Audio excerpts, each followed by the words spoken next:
Yes, composite like carbon fiber and glass fiber materials can be used in drones applications, particularly when high strength-to-weight ratios are required.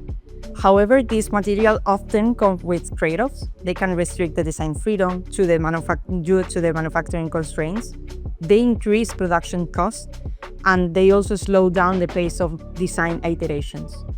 In contrast, HP multi-jet fusion offers significant advantages for drones development because it enables greater design flexibility. It allows engineers to create complex, lightweight geometries that are difficult or even impossible to achieve with traditional composite manufacturing methods. And additionally, HP multi-jet fusion supports rapid prototyping and short production cycles, which are ideal for iterative design processes and for accelerating all in all the time to market, which in this segment is critical.